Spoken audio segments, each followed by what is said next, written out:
with a lot of anxiety. I'm nervous about the world. I want it to be a better place, and I know that my time here is limited. I've learned to manage that stress by going to movies and eating popcorn.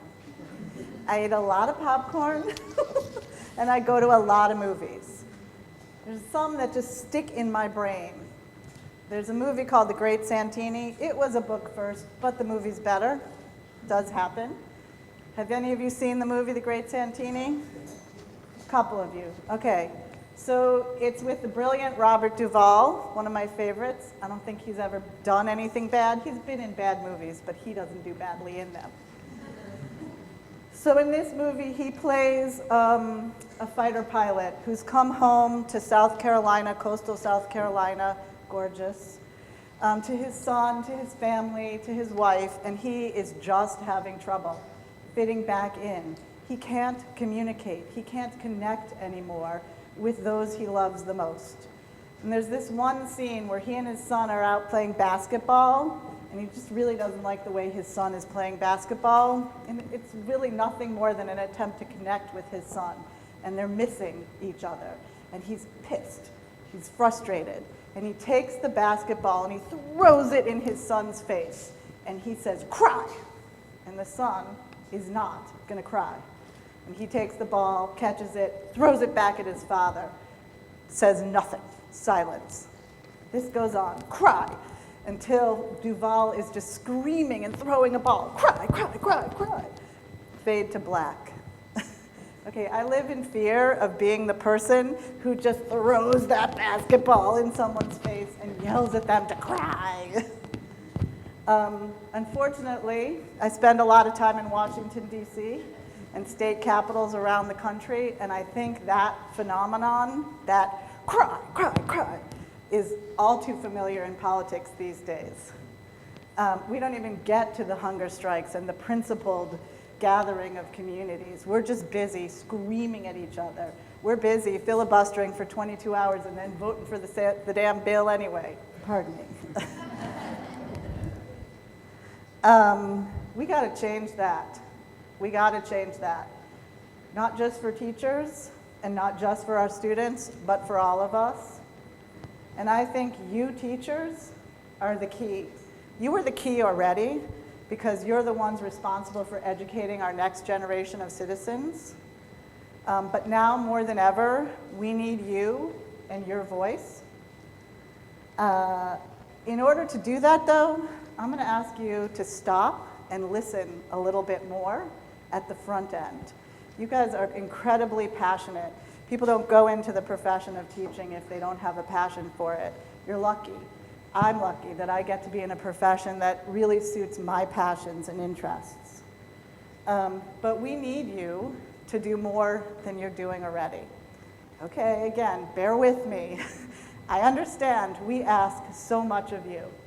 We ask you to educate our children.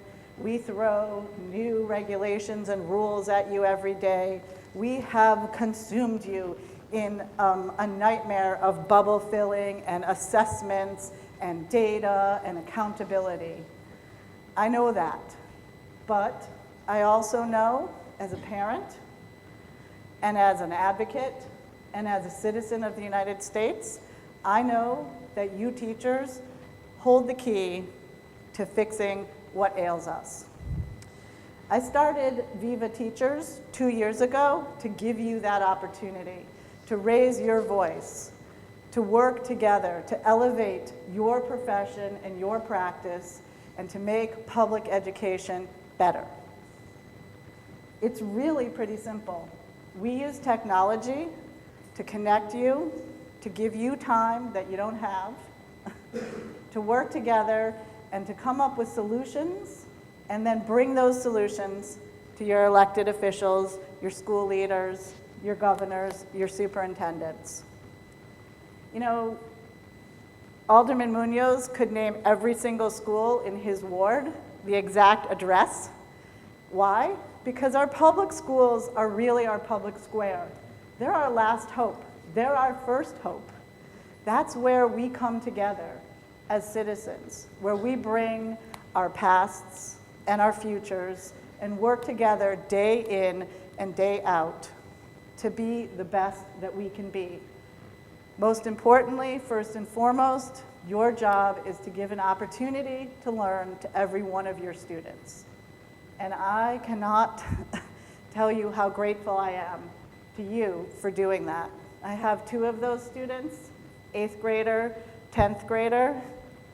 Thank you, God, that you guys do it, not me. I am so happy when they leave the door every morning. And I love them. Don't get me wrong.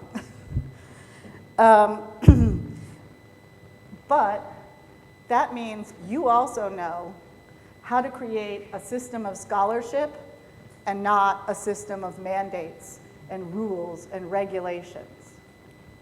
So I'm asking you to take the time to do that for me, for my children, for the students in your classroom, and for all of our students. What does that look like? Well, I'm sorry, you're going to have to spend a little more time together as a group. And you're going to have to take the wisdom from your classroom, share it, and turn it into solutions that you can take to public officials. What else does this mean? This means that public officials and our leaders have to listen more.